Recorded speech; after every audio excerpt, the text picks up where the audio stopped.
Let me start with a word from Elena. Elena joined us to talk about the Cinema Fund. If you need money, you go see her. If you need ideas, you go see us. Okay? Simple? Elena, расскажите 5 минут, что вы хотите сказать. Пожалуйста. Okay. Hello, everyone. So speaking about co-production, about those case studies, it's logical to start with the co-production procedures, which is applicable to Russia. As a part of the European Convention, we're allowed to the co-production with the European countries. We also have some bilateral agreements with the major European countries such as Germany, Italy, France, Spain, etc. Also, we have some agreement with the Canada. So we have all range of legislation to do the co-production. As you probably know, within our Russian Cinema Fund and the international department, we also do some initiatives to, to push a little bit the co-production initiatives and to help our Russian producers to deal with the co-productions and to find the right partners within the Europe and all around the world. And all the co-production, as you know, starts with the development. That's why we created the Russian-Germany Development Fund. And now we have some applications to be sent, and the winner will be chosen during the Berlinale next year.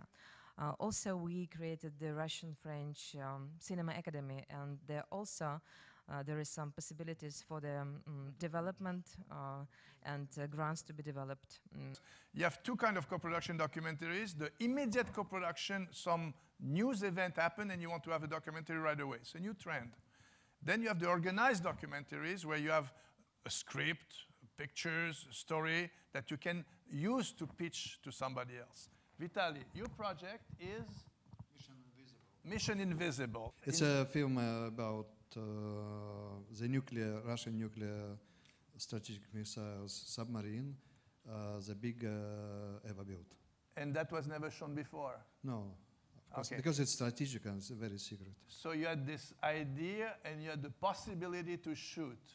Yes. First, I understood that there is a market for that. Second, I understood that if we will be enough courageous and enough innovative in organizing things, so we will make it. Okay, and the Russian Navy said yes. They took all your ideas and they agreed. They will agree because actually we were quite honest and we said, okay, you know, it was so many dirty stuff on Russian television in 90s. Let's look on submariners, Russian submariners who are really elite of the society, and just but secret. But secret. Yes. So it was difficult to have a camera and yes, yeah. Okay. At that time, Russian television didn't support such positive projects.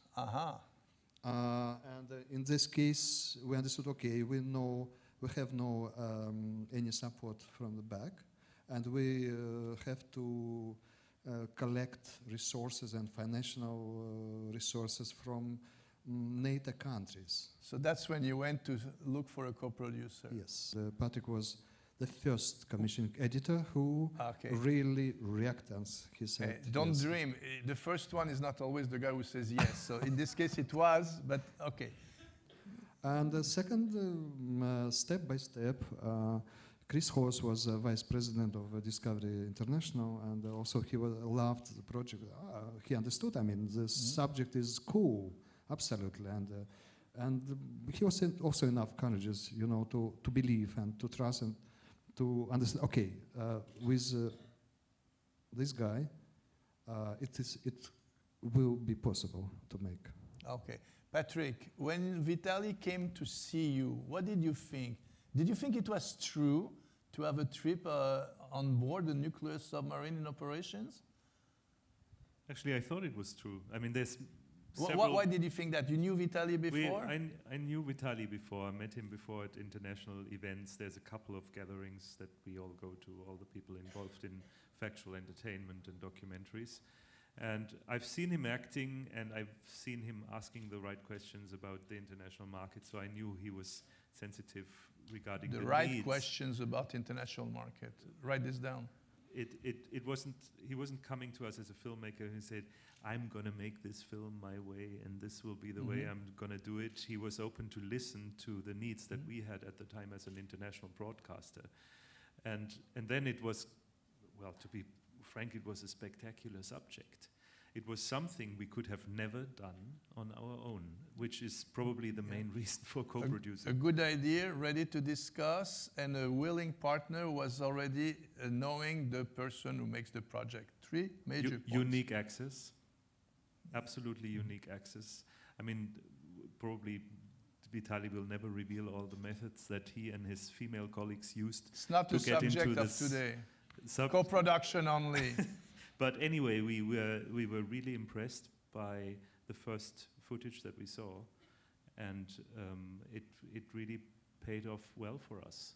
Arnaud, tell us a little bit, how did you dare going to Russia with a Russian story made by a French guy? First of all, I must say that there is a big difference between finding co-financing or finding a real co-production, a real partner in Russia. The main thing is you must love Russia. Maybe it sounds very common, but I think with this particular country, it's more than true. If you must love this country if you want to work and to make to find a real partner. The story is quite simple. 2 years ago, Gérard Depardieu told me that he's dreaming of playing Rasputin for about 15 years.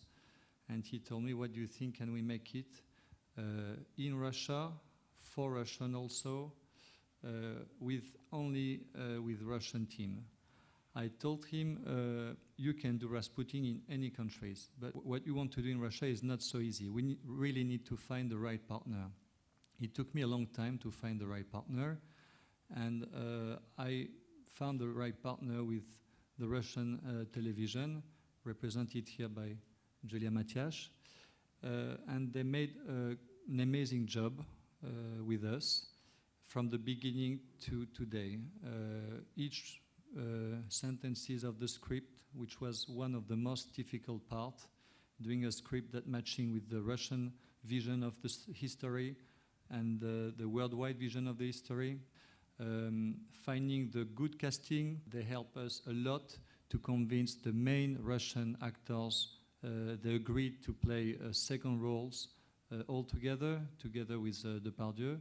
And then to organize all the shooting in Russia. All was shot in Russia in 80 days, which is an amazing job also. And I'm, of course, really grateful to the Russian TV. What did you think when he first came to your door with this project? How did you receive him? With vodka, caviar, ikra? This is a good question, because when first the project came to us, and as a cinematographical department, I was told that there will be a movie about Rasputin that is initiated with French guys. I thought, oh God, no. This is the worst thing I could ever hear in my life, because you can imagine how different I could expect the vision of all the story, and this is a very special story for all the Russian guys, for all the Russian people. But I was so much surprised when I saw the script, and this was actually the initial point when we understood that we not can only participate in this project, but we can even make it bigger, and we suggested to make it a theatrical project within Russia at least. And this is what happened. What did you do to change the first nature of Arnaud's project to raise it to the theatrical release? What we suggested probably just to increase the number of Russian stars in the project. But B-tween, they were initially like they wanted to take a lot of Russian cast, so it wasn't difficult to convince them. Just probably we could help them with some Mashkov or some big actors who would be glad to work with a big TV channel project, which always means big publicity and big theatrical release in Russia, which is important. Would Russia wait until it's released in France, or would you have your own path? Do you care? Do you care of the French release or no? it's a question that is discussed right now. So you care. but Okay, you yes. care. You care. Okay, we got it. Really. Okay, very good. Yes, but I think this is not a problem that we cannot solve. First of all, there should be two versions, television and theatrical version. And then we are so sure in this project that I think this won't stop us from doing a big, huge theatrical release. A very good idea, visible in a very good script. A good story, well told, understandable by both countries, is the secret of co-production. Thanks very much.